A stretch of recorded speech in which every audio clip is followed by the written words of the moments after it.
Tandala! Donc aujourd'hui on parle de la carte numéro 12, la révolution capillaire du jeu de la sagesse des cheveux naturels. Et la révolution capillaire, pour moi, qu'est-ce que ça veut dire? La révolution capillaire, c'est vraiment de laisser ses cheveux s'exprimer, de laisser ses cheveux vous dire dans quelle position ils aimeraient être, dans quelle coiffure, dans quel sens, les laisser vous parler et à vous maintenant d'exprimer ce qu'elles vous disent, d'exprimer ce qu'ils vous disent, pardon. Et de l'exprimer librement, de l'exprimer sans gêne, de l'exprimer avec une acceptation de soi que vous n'avez peut-être pas montrée jusqu'à présent. De l'exprimer avec une fougue, une motivation, une ferveur, une ardeur même, qui vous permet de vous réaffirmer vous-même. À travers la présence de nos cheveux dans l'espace public, dans l'espace musical, religieux, culturel, spirituel, on s'exprime. On s'exprime de toutes les facettes qu'on peut nous connaître, de toutes les facettes qu'on nous connaît. Et nos cheveux sont de même, ils s'expriment de toutes ces différentes facettes, ils s'expriment dans tous ces différents contextes-là.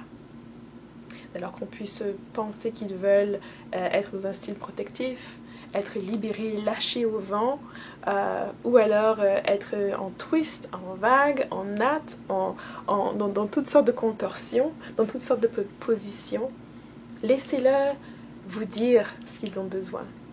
Que ce soit une hydratation profonde, un nourrissement, de la nourriture à des supplémentaires, que ce soit aussi une attention un peu particulière, ou alors que ce soit aussi une exploration dans différents endroits, de différents environnements, autour de différentes personnes.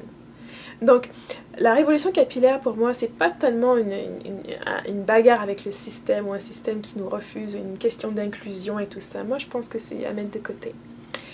Pour moi, j'ai toujours eu des modèles de femmes qui étaient naturelles. Mes cousines, j'ai souvent de cousines qui ont toujours été naturelles toute leur vie. Donc, c'est pas j'ai toujours eu ce regard, j'ai pu observer les cheveux naturels, la beauté naturelle aussi. J'ai toujours eu des modèles quelque part dans mon entourage de ce côté-là. Et je pense que c'est pas une question de casser le système, c'est une question que nous, on porte notre attention sur ce qui nous bénéficie et ce qu'on donne, ce dont à quoi on donne de la valeur. Donc c'est maintenant de faire en fait lumière pleine sur ces personnes qui ont des chevelures mais qui sont magnifiques. La chevelure crépue en elle-même est quelque chose de magnifique. De justement focaliser nos aspects à nous valoriser nous-mêmes en tant que femmes africaines, femmes noires certaines vont dire, en tant que personnes de la diaspora, en tant que participantes à l'humanité. Et bon, moi je parle en femmes parce que ma majorité de l'audience sont des femmes, mais ça inclut aussi les hommes aux cheveux naturels, nos frères, nos fils, nos conjoints, nos partenaires, nos maris, nos parents, nos papas, etc.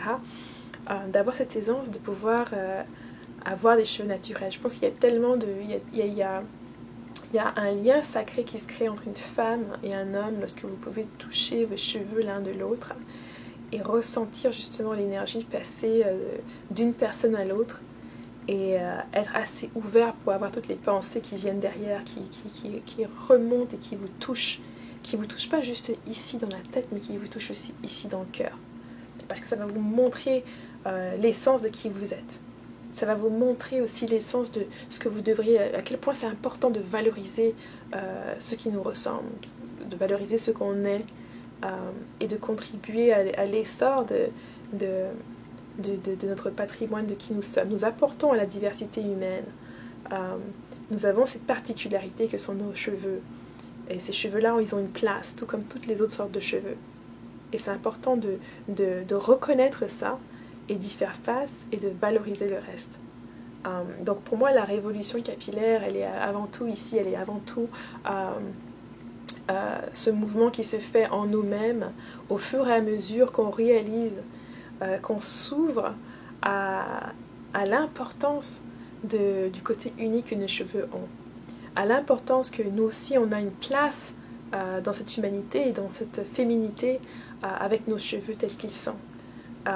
Et qu'on commence justement à affirmer, à réaffirmer cette place, à prendre cette place aussi pour beaucoup, et à proposer cette option-là à nos enfants, à nos filles, à nos garçons, pour qu'ils sachent qu'eux aussi, ils ont l'opportunité d'aimer qui ils sont, d'aimer entièrement leurs cheveux, et par là d'ajouter à la contribution de la révolution capillaire, qui est une révolution qu'on vit chacun en soi.